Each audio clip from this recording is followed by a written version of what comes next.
broadleaf weeds in your soybeans and you have to kill them post-emerge, you don't have very many good options, especially if your main product like Roundup isn't working, you've got Roundup resistant weeds. So there are many choices out there, but it comes down to which particular weed species are the worst ones in your field. Right, and then the other thing is being very timely. So the nice thing when Roundup first came out and it was killing everything, it would kill everything at almost any height. So it didn't matter when you went out there in terms of weed control. Now it mattered in terms of yield, but in terms of weed control, boy, we had people spraying 2, 3, 4 foot tall weeds, taking them down, and they said, wow, this is fun, it's awesome. Okay, if Roundup isn't working for you and all you have left is these other products, and let's face it, they're all 30 years old or more, you've got to mix one of those or 2 of those in with your Roundup. Guess what? Now the weeds need to be 2 to 4 inches tall, ideally, if we're going to have good control and still have good yields. All right, let's talk about some of those specific weeds and some of the specific products that we would recommend for each one. When you think about those 2 to 4 inch tall weeds, I remember back in the 1990s, before we had Roundup Ready crops,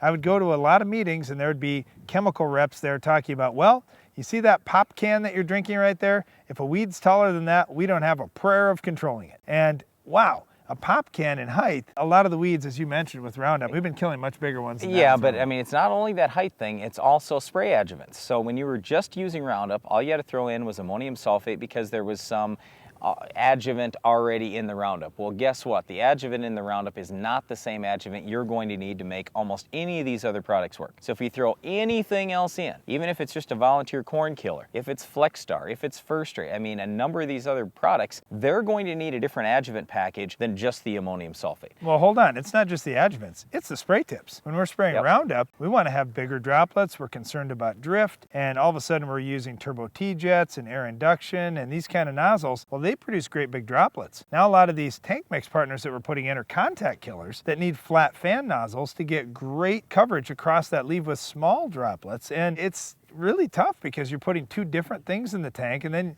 if you add in a fungicide, you add in an insecticide, well, hold on here, I don't really want great big droplets with a lot of these things. So you really have to look at what's killing the weed when you're making these choices, because if you're spraying a Roundup resistant Palmer pigweed, for example, and you're going to throw a Flexstar in, well, Flexstar needs small droplet size in order to work very well. If you're mixing it with Roundup, the Roundup needs big droplet size. Man, if pigweed is my concern, I better find a nice day where there's not much breeze so I can use a small droplet and get that Flexstar to work. Okay, let's do this. Let's take some of these top weeds that are out there and kind of rank what our best options would be post-emerge. So let's start with Palmer pigweed or water hemp, any pigweed species. What's number 1, what's number 2, what's number 3? Well, I like Flexstar number 1, I like Cobra number 2, I like Cadet number 3. Some people like the Cadet a little better, especially when you bump it up to like a 9/10 of an ounce use rate, you know, something really high. I like the Cobra just because, you know, it's going to kill a variety of other weeds, and unless you've got velvet leaf as your number 2 weed, in that case I'd pick the Cadet. Okay, lamb's quarters. Well, lamb's quarters is easy. I like Harass. That's the best product out there for lamb's quarters. Some would say Raptor has a little more activity than the old Pursuit used to have. No way. But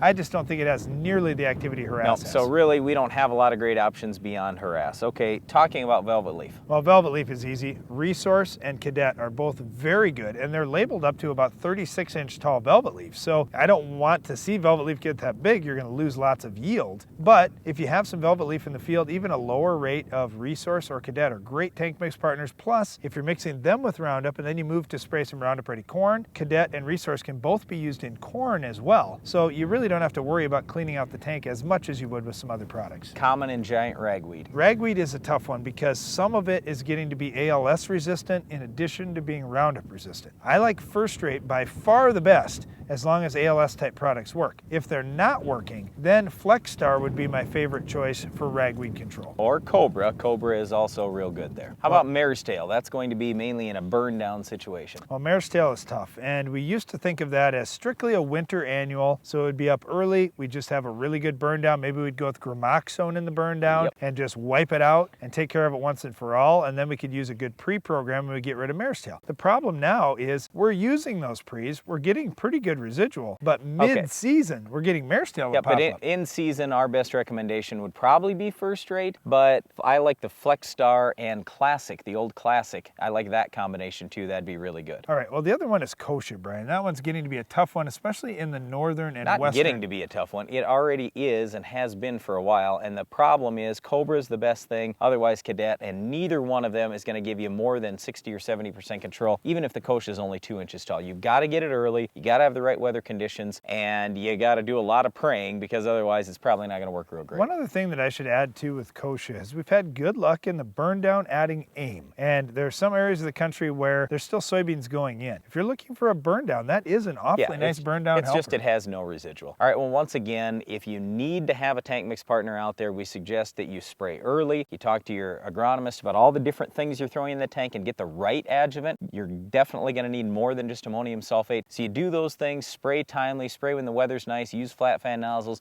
You can have fairly decent control, but just don't expect it's ever going to get back to the level of when you first used Roundup, and that was killing everything. Well, one other weed that we didn't get to talk about yet is our Weed of the Week. Can you identify this week's weed?